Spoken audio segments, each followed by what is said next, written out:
Hello viewers, welcome to CSS World. Under this lecture of Cold War series, we will study the policy of containment. So here we go. First of all, what do we mean by containment?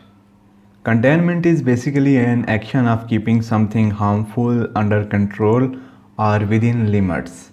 So in international relations, the word containment means the action or policy of preventing the expansion of a hostile country or influence. From these meanings of containment, we can understand that containment is all about preventing the expansion or influence of a hostile state. For example, there are two countries, country A and country B. They both don't have good relations. Country A thinks that if the influence of country B would expand to other countries, then it may create difficulty for its survival. So the country A will take such measures which would ensure it that these measures will stop the continually expanding influence of country B. So all such measures would be basically the measures of containment. Now an overview of policy of containment. Policy of containment was basically the foreign policy of the United States during the Cold War period. As we know that the Cold War was fought between the United States and USSR, it was basically a war between two ideologies including the capitalism and communism. Communism was backed by the USSR and capitalism was backed by the United States. So the United States devised the policy of containment to prevent the spread of influence of communism backed by the USSR. Throughout the Cold War, the United States followed the policy of containment. It never missed any chance of containing the USSR during the Cold War period. What was the containment policy? Containment policy was first laid out by George F. Kennan in 1947. He was the Foreign Service Officer of the United States.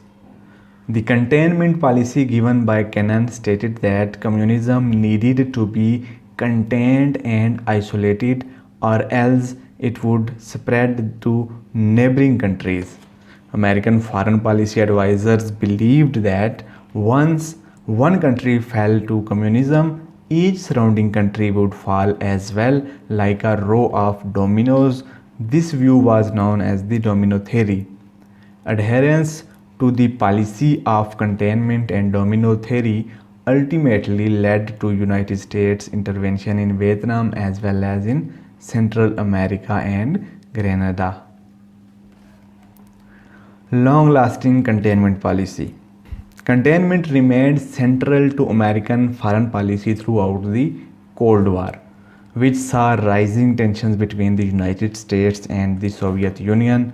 In 1955, the United States entered what some historians consider a proxy war with the Soviet Union by sending troops into Vietnam to support the South Vietnamese in their battle against the communist North Vietnamese.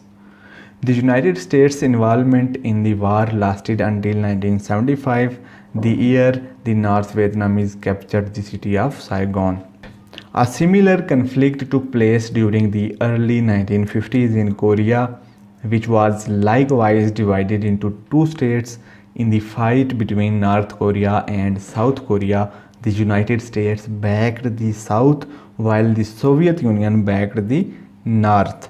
The war ended with an armistice in 1953 and the establishment of the Korean Demilitarized Zone, a 160-mile barrier between the two states.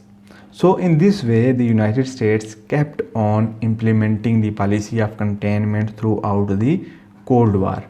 The US side kept on containing the influence of communism. It is possible to say that each succeeding administration after Truman's adopted a variation of Kennan's containment policy and made it their own. US followed this policy until the collapse of communism in 1989. So this was all from today's lecture. The story of Cold War will be continued. Thanks for watching this video. Like, share, subscribe, and don't forget to press the bell icon for more videos. Goodbye.